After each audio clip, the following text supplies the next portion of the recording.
Salahuddin Ayyubi, जिनका असली नाम यूसुफ बिन अय्यूब था, का जन्म 1137 ईस्वी में तिकरीत, अब इराक में हुआ था। उन्हें दुनिया सलाहुद्दीन अय्यूबी के नाम से जानती है, जिसका अर्थ है धर्म का सुधारक।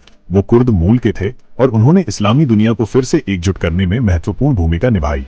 सलाहुद्दीन की परवरिश एक धार्मिक और बहादुर माहौल में हुई। उन्होंने छोटी उम्र से ही इस्लामी शिक्षा, रणनीति और युद्ध कला सीखी। उनके चाचा असदुद्दीन शिरकुह मिस्र के फातमी राज्य के सेनापति थे, जिनके साथ रहते हुए सलाहुद्दीन ने राजनीति और जंग का अनुभव हासिल किया। जब मिस्र की स्थिति बिगड़ने लगी और क्रूसेडर्स, ईसाई सेनाएं वहां कब्जा करने लगे, तो सलाहुद्दीन ने अपनी रणनीति से वहां की हुकूमत अपने हाथ में ले ली। उन्होंने फातमी शासन को समाप्त कर दिया और वहां सुन्नी इस्लामी शासन स्थापित किया। बाद में वो मिस्र और सीरिया के सबसे ताकतवर शासक बन गए।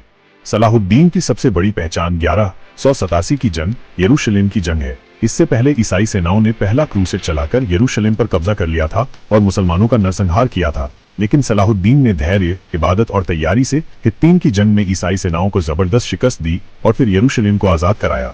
सबसे खास बात यह रही कि जब उन्होंने यरूशलेम जीता तो उन्होंने बदला नहीं लिया। उन्होंने किसी ईसाई को जबरदस्ती इस्लाम कबूल नहीं करवाया, बल्कि उन्हें अमन और सुरक्षा दी। ये उनके महान चरित्र और इस्लामी उसूलों की मिसाल थी। जबकि जब ईसाइयों ने यरूशलेम जीता था तो उन्होंने वहां हजारों मुसलमानों को मार डाला था। सलाहुद्दीन सिर्फ एक महान योद्धा नहीं थे, बल्कि बहुत रहमदिल और इंसाफ पसंद शासक भी थे। वो गरीबों की मदद करते थे, बीमारों की सेवा करते थे और हमेशा अल्लाह से डरते थे। उनके पास एक समय ऐसा आया कि जब उनका इंतकाल हुआ तो उनके पास अपनी कफन के अलावा कुछ भी नहीं था, न सोना, न महल, न दौलत। उनकी मृत्यु 1193 में दमिश्क में हुई। उनके जाने के बाद मुसलमानों को एक ऐसा नेता खोना पड़ा जो बहादुरी, रहम, इंसाफ और अल्लाह के डर की बेहतरीन मिसाल था।